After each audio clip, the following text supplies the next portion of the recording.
राधा जी ने श्री कृष्ण को क्यों दिया कठिन चुनौती? जब भक्त को अपने भगवान के सिवाय और कुछ नहीं दिखाई देता, जब उसे अपने भगवान में इतना प्रेम हो जाता है कि उसे अपना भी भान नहीं रहता कि वह कौन है, तब वह अपने असली स्वरूप को ही भूल जाता है। ऐसा ही एक बार राधा जी के साथ भी हुआ। तो मित्रों, वीडियो में आगे बढ़ने से पहले कथामृत चैनल को जरूर सब्सक्राइब करें।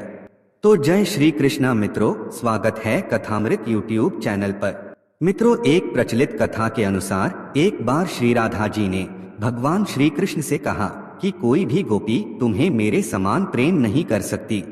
भगवान समझ गए कि राधा जी उनके प्रेम में अपने वास्तविक स्वरूप को ही भूल गईं।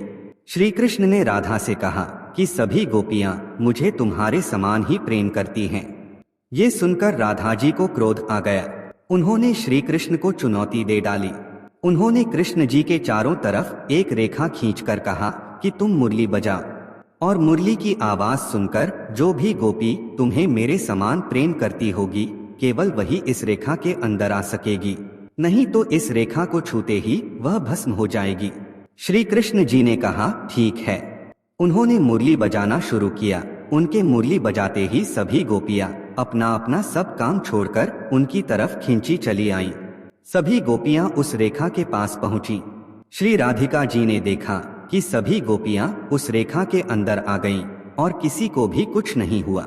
सभी गोपियां भगवान को प्रेम से एकटक देख रही थीं।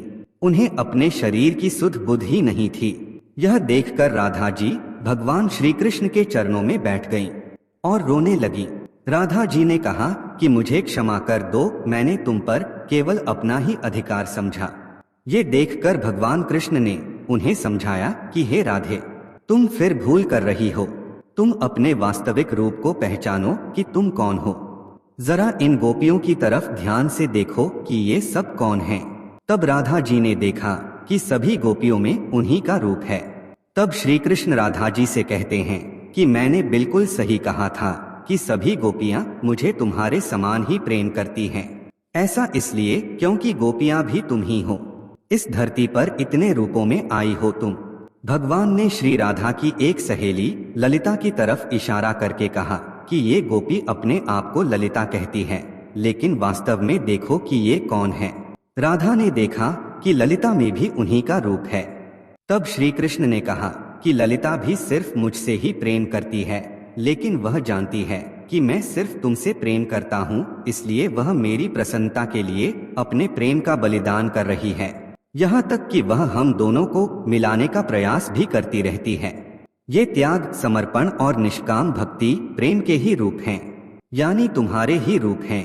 तुम धरती पर प्रेम के सभी रूपों में आई हो। अपने वास्तविक स्वरूप को पहचानो। ऐसी लीला करके भगवान श्री कृष्ण और राधा जी ने ये समझाने की कोशिश की है कि प्रेम केवल अपने प्रेमी को पाने का ही नाम नहीं है। प्रेम में त्याग, समर्पण और निष्काम भक्ति शामिल है।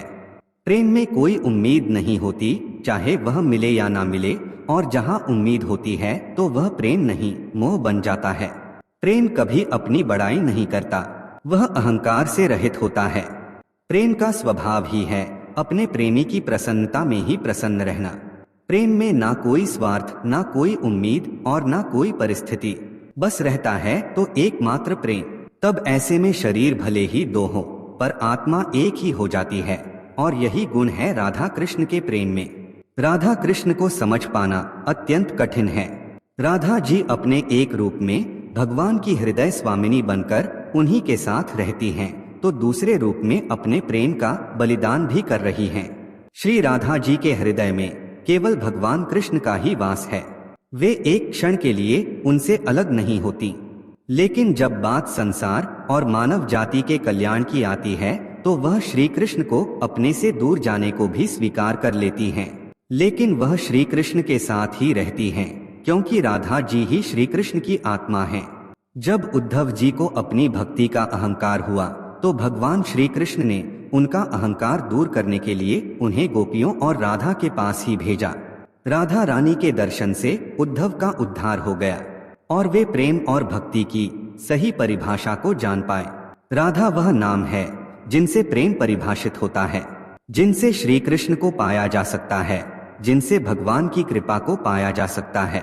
राधा के बिना कृष्ण अधूरे हैं और इसीलिए तो कृष्ण से पहले राधा का नाम लिया जाता है।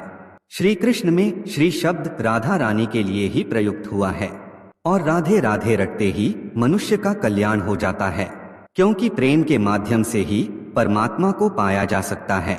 प्रेम और भक्ति ही है जिसके आगे भगवान भी हार जाते हैं।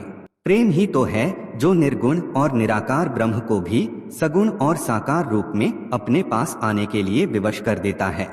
यानी प्रेम और भक्ति ही जगत का सार है। तो मित्रों, वीडियो अच्छा लगा हो तो कथामृत चैनल को सब्सक्राइब जरूर करें और वीडियो को लाइक करें। आप सबको जय श्री कृष्णा।